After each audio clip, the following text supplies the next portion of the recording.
Yun, magandang araw sa inyong lahat mga kabagulan. Yan, samahan niyo ako guys. Magpupunla tayo ng pechay. Yan, pupunta tayo sa third floor sa taas. Yan, magtsatsaga muna tayo dito magtanim sa taas para tayo mapang gulay. Right?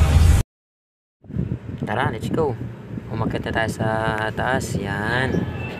Ang gagamitin natin guys na pagpupunlaan natin ng punta ng pechay ay itong tray ng itlog. Yan, mga lumang tray lang ito. Pag bumili kami ng mga itlog ay ito, naipon namin yung tray. So naisipan ko na dito na lang natin ipunla yung ating buto ng pechay. Alright, yan, samahan nyo ako guys, let's go. Yan, dahil pang gabi ang trabaho ko guys, ay pag umuwi ako ng 9 or 10 ng umaga ay hindi pa naman ako masyadong inaantok kasi kadarating ko lang, katatapos ko lang mag-drive ng motor, kaya medyo malakas pa ang body ko dyan. Yan, ang gagawin ko ay bago ako antukin ay ganito ang ginagawa ko, nagtatanim muna ako dito sa taas. Gumagawa ako dito ng mga paraan para magkaroon tayo ng panggulay. May tanim tayo ditong sili, gabi, ampalaya, saka yung malunggay. Yan yung ating pinagkakabalan. Tapos nag-alaga tayo ng manok na pag umuwi tayo papatukain lang natin sabay tulog, tapos mamayang alas 3 ng hapon ay maliligo na naman tayo para pumasok ulit sa trabaho. Alright, dahil konti lang ang lupa dito guys sa third floor, mahirap yung lupa dito nasa taas kami ng nakatira ng second floor, tapos third floor akit ako dito para magtanim.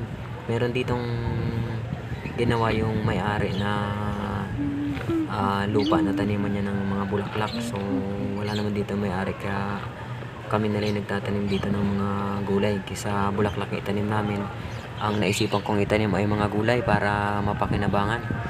Yan, nakakuha na kami dito ng mga panggulay like ampalaya, saka siling labuyo. Siyempre paborit natin yung siling labuyo, yung native to, galing sa Mindoro pa ang binin nito, galing sa Barangay Ranso sa Sitio Kawa-Kawa.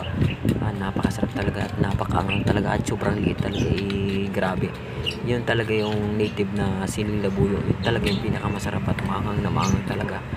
Alright, ito kinukut-kut lang natin, kukuha lang tayo ng konting lupa dito para mapagpunlaan natin ng pechay at saka mustasa. Syempre pero ang inuna ko muna yung pechay. Dito ipupunla ko muna, tapos pagka tumubo na dito ay madali na siyang ilipat kasi buo-buo yung lupa niya. Nakikita niyo yung mga kabukab na yan sa sa tray ng itlog. Pagka kinuha mo yan, mabilis mo lang ilipat yung mga pechay, parang buo-buo na yung lupa niya para hindi na siya mamatay. Right?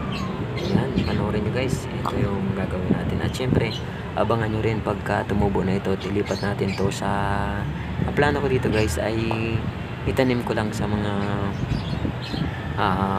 plastic bottle, yung buti ng mga soft drinks na 1.5.